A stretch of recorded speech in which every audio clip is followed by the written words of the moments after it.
In much of Africa, but also in the most developed parts of the world, much about the coronavirus pandemic is unclear, including the knock-on health complications it may cause and how far it has actually spread. The figures cited that measure the extent of COVID-19 in Nigeria and elsewhere in Africa generally indicate a low level of spread. According to the World Health Organization, much testing is still conducted in cities with the exception of Gabon, South Africa, and Ghana, which is taking testing to the hinterlands. Nigeria, with about 200 million people, has conducted just under 140,000 tests as of today. Nigeria's coronavirus spread had initially been concentrated in Abuja, Lagos, and Ogun states at the beginning, but that soon changed with more confirmed cases and the advent of community transmission. The Channels TV COVID-19 monitoring dashboard gives us a breakdown of the figures, and we're looking at Nigeria, the confirmed cases, the active cases, and that's when you subtract the recovered and those, sadly, that we have lost at that number. But let's go back to talking about where it is happening. That is the epicenter, Lagos State. Lagos is seeing a high number of cases, and this is spread across different local government areas. We begin with Etiosa. There is recording about 1,515 cases. This local government area covers a couple of local councils, development areas, including Ikoyi, Obalende, Etiosa East, and Iru, Victoria Island, LCDA.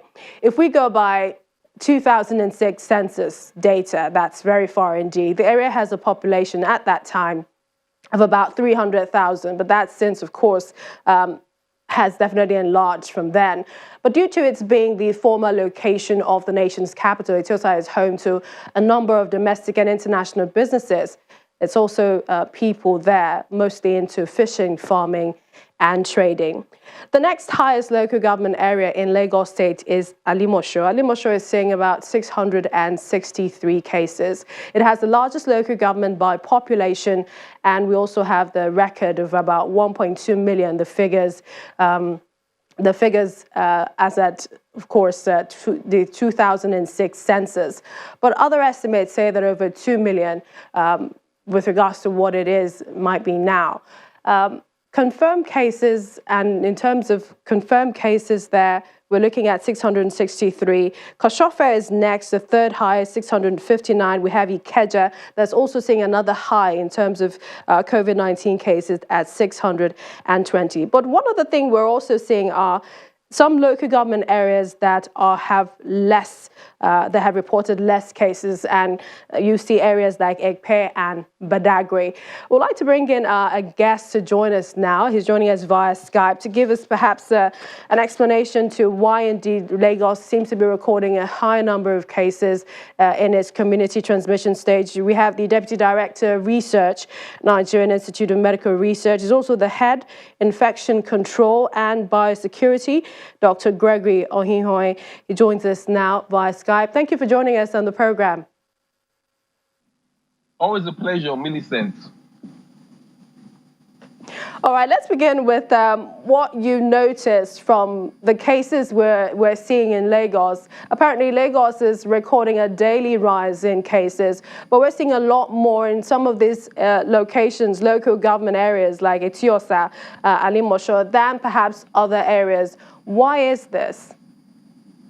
A good question, Millicent. Now, you must understand that Lagos will certainly remain the epicenter for obvious reasons. One, Lagos has the highest population in the whole of the country. Two, most of the initial cases that came into the country, were either from Lagos or close to Lagos. Initial case actually came from Ogun State. Remember that this virus was virtually imported from outside the country, and in Lagos, you have the busiest international airport in the whole of the country. So it's obvious that Lagos will always take the lead. So by every variable. But what is also important is that we have to compare states in terms of per capita contribution. So if we are looking at Lagos State, having the lion's share, over 45% of the total cases we have in the country. But remember also that Lagos State is home to over 10% of Nigeria's total population.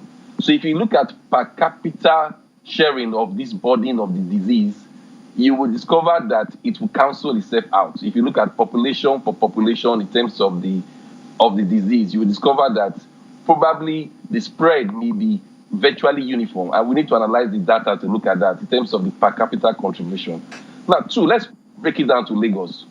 If you look at the local government they were talking about that is taking the lead in terms of local government distribution within Lagos, it's obvious that Etiosa is ahead. But remember that Etiosa is home to where you have, some of the elite businesses, like you rightly stated in your introductory statement, the elite businesses, where you have the people that virtually came into the country, people who have the capacity and the means to travel. So the early cases were probably domiciled in the Etiosa local government. And so the spread started from there.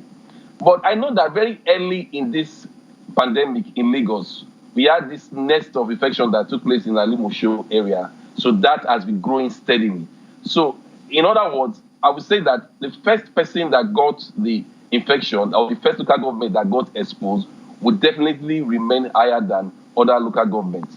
So that's why you are seeing the picture that you're looking at now. Okay. In the Lagos. Just because we have Doctor, just because we have just a few seconds before we go on, and this is to quickly ask you, perhaps if you can, in 30 seconds, with Lagos decentralizing, sample collection, testing capacity being ramped up, what will happen when flights resume, when borders are opened?